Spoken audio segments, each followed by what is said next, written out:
নমস্কাৰ ইণ্টক চাই থকা প্ৰত্যেকগৰাকী দৰ্শকক এই মুহূৰ্তত ধন্যবাদ জ্ঞাপন কৰিছো। মুখ্যমন্ত্ৰী হিমন্ত বিশ্ব শৰ্মাই পদত্যাগ কৰক।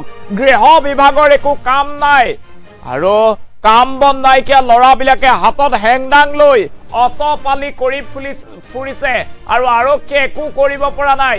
শিৱসাগৰ প্ৰশাসনৰ যিসকল বিষয়া আছে তেওঁলোকেও পদত্যাগ কৰি চাকৰি এৰি দিয়ক।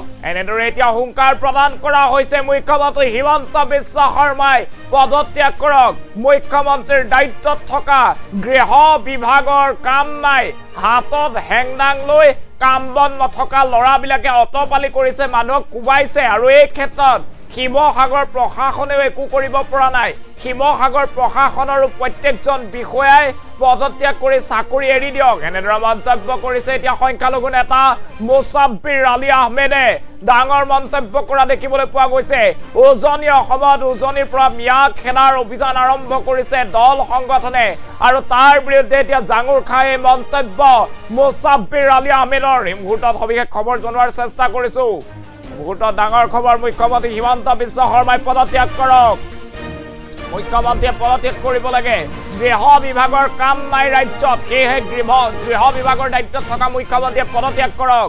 কাম বন নাইকিয়া ল'ৰাবিলাকে হাতত হেংদাং লৈ অটপালি কৰা পুলিচে কিয় চাই থাকে? শিৱসাগৰ প্ৰশাসনে পদত্যাগ কৰি চাকৰি বাদ দিব লাগে। শিৱসাগৰ প্ৰশাসনে পুলিচে এতিয়া এনেদৰে কাম কৰিব নোৱাৰাক লৈ সংখ্যালঘু সংগ্ৰামী পৰিষদৰ নেতা মুছাব্বিৰ আলী আহমেদে হুংকাৰ প্ৰদান কৰিছে। দেখিবলৈ পোৱা গৈছে ৰাজ্য দল সংগঠনে উজনি অসমৰ পৰা মিয়া খেদোৱাৰ অভিযান আৰম্ভ কৰিছে। মিয়া খেদিবলৈ ঘৰে ঘৰে গৈ এফালৰ পৰা মিয়াক 24 ঘণ্টাৰ সময়সীমা বান্ধি দিয়া হৈছিল। 24 ঘণ্টাৰ ভিতৰত উজনি অসম এৰিবলৈ মিয়াক হুংকাৰ প্ৰদান কৰা হৈছিল, দাবী ধমকি দিয়া হৈছিল, নহলে পিটি মিয়াক উজনি অসমৰ পৰা খেদা হ'ব বুলি হুংকাৰ ধমকি প্ৰদান কৰা হৈছিল। হাতত হেংদাং লৈ মিয়াক এফালৰ পৰা কোবাই উজনি অসমৰ পৰা খেদা হ'ব বুলি মন্তব্য কৰা হৈছিল আৰু তাৰ পাছতে এতিয়া গৃহ বিভাগৰ কাম নাই বুলি মন্তব্য কৰা হৈছে। গৃহ বিভাগে এই ক্ষেত্ৰত কিয় চাই আছে? কাম বন নোহোৱা কিছুমান ল'ৰা এতিয়া হাতত হেংদাং লৈ লাঠি লৈ এনেদৰে মানুহৰ ওপৰত অত্যাচাৰ কৰিছে আৰু পুলিচে চাই আছে। গৃহ বিভাগৰ দায়িত্বত থকা মুখ্যমন্ত্ৰীগৰাকীয়ে এই ক্ষেত্ৰত একো ব্যৱস্থা গ্ৰহণ কৰিব পৰা নাই। সেইসকলৰ বিৰুদ্ধে এতিয়া ব্যৱস্থা গ্ৰহণ কৰাত ব্যৰ্থ হৈছে গৃহ বিভাগ। সেয়েহে গৃহ বিভাগৰ দায়িত্বত থকা মুখ্যমন্ত্ৰী হিমন্ত বিশ্ব শৰ্মাই পদত্যাগ কৰিব লাগে। এনেদৰে দাবী উত্থাপন কৰিছে সংখ্যালঘু সংগ্ৰামী পৰিষদৰ নেতা মুছাব্বিৰ আলী আহমেদে। মুছাব্বিৰ আলী আহমেদে উল্লেখ কৰিছে যে শিৱসাগৰত যিদৰে কাম বন নথকা কিছুমান ল'ৰাই এতিয়া অটপালি কৰিছে, যিদৰে অত্যাচাৰ কৰিছে, মানুহক কোবাবলৈ আৰম্ভ কৰিছে, দাবী ধমকি দিছে, সেইসকল নেতাৰ বিৰুদ্ধে, সেইসকল মানুহৰ বিৰুদ্ধে শিৱসাগৰ প্ৰশাসনে কিয় ব্যৱস্থা গ্ৰহণ কৰিব পৰা নাই আৰু শিৱসাগৰ প্ৰশাসনে সেই ব্যৱস্থা গ্ৰহণ কৰিব নোৱাৰাৰ বাবে শিৱসাগৰ প্ৰশাসনৰ প্ৰত্যেকজন বিষয়াই এতিয়া পদত্যাগ কৰি চাকৰি এৰি দিয়ক। এনেদৰে মন্তব্য কৰা দেখিবলৈ পোৱা গৈছে মুছাব্বিৰ আলী আহমেদে। আৰু ৰাজ্যত এতিয়া উজনি অসমত দেখিবলৈ পোৱা গৈছে উচ্ছেদৰ সমান্তৰালভাৱে এইবাৰ উজনিৰ পৰা মিয়াক খেদাৰ অভিযান আৰম্ভ কৰিছে দল সংগঠনে আৰু কৈছে যে উজনিত কোনো কাৰণত মিয়াৰ নোম এডালত থাকিবলৈ দিয়া নহ'ব। পুৱাৰে পৰা কালিৰে পৰা আৰম্ভ কৰা হৈছে মিয়া খেদা অভিযান। কোনো কাৰণত মিয়াক থাকিবলৈ দিয়া নহ'ব বুলি মন্তব্য প্ৰকাশ কৰা হৈছিল আৰু তাৰ পাছতে এতিয়া জাঙুৰ খাই উঠিছে সংখ্যালঘু সংগ্ৰামী পৰিষদ। সংখ্যালঘু সংগ্ৰামী পৰিষদে এতিয়া বীৰ লাচিত সেনাৰ নেতা শৃংখল চলিহাৰ বিৰুদ্ধে এজাহাৰ দাখিল কৰিছে। সমান্তৰালভাৱে দেখিবলৈ পোৱা গৈছে যে এইবাৰ মুখ্যমন্ত্ৰীকো এনেদৰে দাবী ধমকি দিছে, মুখ্যমন্ত্ৰীক হুংকাৰ প্ৰদান কৰিছে।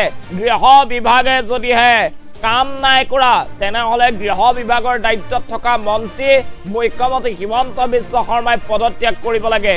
গৃহ বিভাগৰ কাম নাই, কিছুমান কাম নোহোৱা ল'ৰাই এনেদৰে হাতত হেংদাং লৈ লাঠি টুকুন লৈ মানুহক মাৰপিট কৰিব, গুণ্ডাগিৰি কৰিব আৰু গৃহ বিভাগে চাই থাকিব, পুলিচ প্ৰশাসনে চাই থাকিব।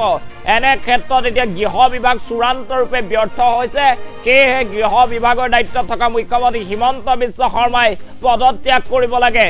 সমান্তৰালভাৱে শিৱসাগৰত যিদৰে এনেদৰে মিয়াৰ ওপৰত অত্যাচাৰ হৈছে তাৰ বিৰুদ্ধে শিৱসাগৰ প্ৰশাসনে একমাত্ৰ চাই আছে প্ৰশাসনে কোনো ধৰণৰ ব্যৱস্থা গ্ৰহণ কৰিব পৰা নাই সেইকাৰণে প্ৰশাসনৰ প্ৰত্যেকজন বিষয়াই এতিয়া পদত্যাগ কৰিব লাগে পদত্যাগ কৰি চাকৰি বাদ দিয়াৰ হুকাৰ প্ৰদান কৰিছে মুছাব্বিৰ আলী আহমেদে ভোটত মুছাব্বিৰ আলী আহমেদৰ মন্তব্য আছে মন্তব্য আগবঢ়াইছো আমাৰ জিয়া থকাৰ অধিকাৰ দিয়ক যদি মুছলমানক জিয়া থকাৰ অধিকাৰ আপোনালোকে নিদিয়ে তেন্তে আমি আত্মহত্যা কৰিম অন্যথা আমি আপোনালোকৰ প্ৰশাসন বাহিনী দি আমাক গুলীয়া হত্যা কৰক কাৰণ নিৰীহ লোকৰ ওপৰত অত্যাচাৰ কৰিলে সংগ্ৰাম পৰিষদ কেতিয়াও আমি থমকি নৰওঁ আপোনালোকৰ নিউজ চেনেলবোৰৰ জৰিয়তে অসমৰ মুখ্যমন্ত্ৰী ডক্টৰ হিমন্ত বিশ্ব শৰ্মা ডাঙৰীয়াক মই কম আপুনি যদি পাৰে আপোনাৰ গৃহ বিভাগৰ পৰা আপুনি পদত্যাগ কৰক কাৰণ আজি আপোনাৰ গৃহ বিভাগৰ কাম নাই যদি যিসকল অকৰ্মণ্য ল'ৰা যিসকলৰ কাম কাজৰ কোনো ধান্দাই নাই বাটে ঘাটে ঘূৰি থকা ল'ৰাবোৰে যেতেন কি হেংদাং হাতত ল'ব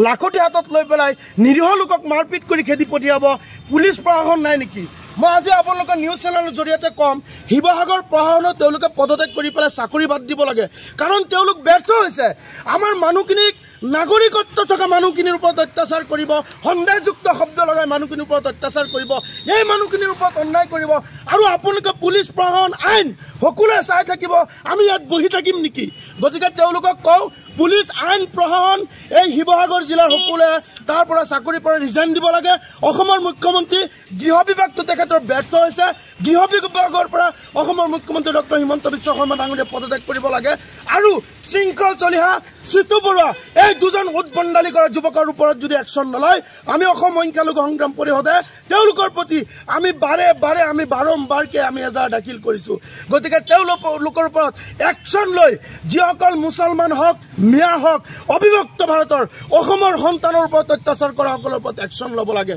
গতিকে কওঁ আজি আমি অসম সংখ্যালঘু সংগ্ৰাম পৰিষদে আমি কৰজোৰে মিনতি কৰিছোঁ অসমৰ মুখ্যমন্ত্ৰীক আমি আবেদন কৰিছোঁ আমি আহ্বান জনাইছোঁ আপুনি অসমখনক আৰু ধ্বংস নকৰিব এইখন অসমৰ কাৰণে আমি মুছলমানেও তেজ দিছোঁ এইখন অসমৰ কাৰণে মুছলমান সন্তানক আত্মবলিদান কৰিছোঁ আৰু আমাক আপোনালোকে আত্মসন্মানত আঘাত কৰিব আমাৰ জীয়াই থকাৰ অধিকাৰ দিয়ক যদি মুছলমানক জীয়াই থকাৰ অধিকাৰ আপোনালোকে নিদিয়ে তেন্তে আমি আত্মহত্যা কৰিম অন্যথা আমি আপোনালোকৰ প্ৰশাসন বাহিনী দি আমাক গুলীয়া হত্যা কৰক কাৰণ নিৰীহ লোকৰ ওপৰত অত্যাচাৰ কৰিলে সংগ্ৰাম পৰিষদ কেতিয়াও আমি থমকি নৰওঁ